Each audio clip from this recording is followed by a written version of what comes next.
One question haunts every screenwriter's mind. How do I craft the perfect opening image?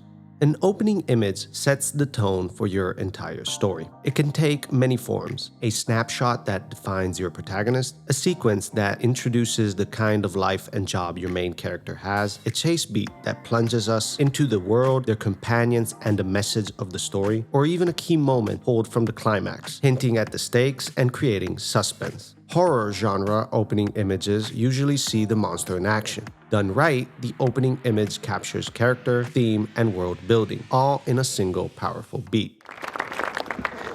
Donaldson to serve. What it should do is get the reader or audience to scrunch down in their seats and say, this is gonna be good. One thing is sure, the very first impression of what a movie is, its tone, its mood, the type, and the scope of the film are all found in the opening image. In Challengers, written by Justin Kuritzkes and directed by Luca Guadagnino, the opening image does all of this and more.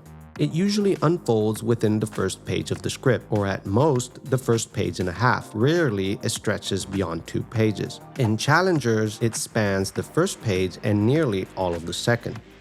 It starts by describing the 3 main characters, Tashi, Patrick, and Art. A couple of extra sentences are dedicated to the protagonist, Art. Art Donaldson, 31, WASP, good-looking, dressed in pristine Uniqlo, is the biggest men's tennis star the US has seen in a generation. His shocking presence at this rinky-dink tournament is the sole reason why the modest venue is packed with locals, tourists, and anyone living in the vicinity of New Rochelle who is even remotely interested in tennis. We're also told the setting. Art and Patrick are competing, one against the other, in the tennis final of the 2019 Phil's Tire Town Challenger. Tashi is in the stands, looking out at the court where the 2 men stand across the net from one another, looking like they're about to fight to the death. This is the very moment that foreshadows the film's climax, Art versus Patrick. Kuritzkes gives us a hint of the dynamic between the 2 tennis players. You wouldn't know it looking at Art, Patrick, and Tashi's faces. They all seem to suggest that this is something much more than tennis.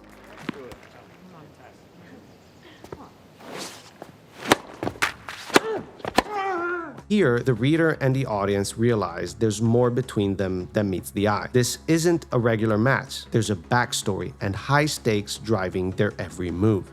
After briefly establishing the setting of what will become the film's climax and the role each character plays in it, Kuritzkes delivers a crucial piece of information and an action that sets the stakes for the entire story. From this point on, the tension builds and never lets go until the very last second of the film.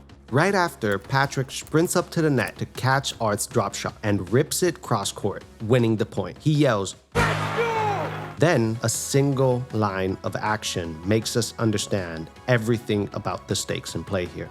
Patrick turns at the net and looks straight at Tashi, who is already looking at him. They share an intense moment until Tashi feels another set of eyes on her, her husband.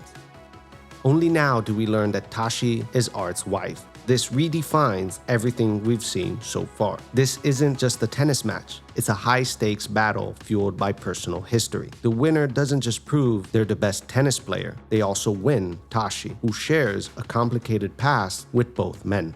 This is a story about tennis and much more.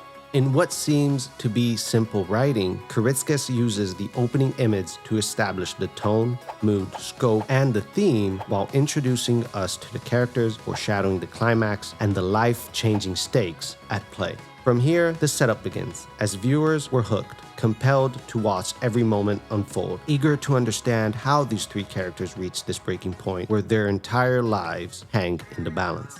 And all of this happens in less than 2 pages.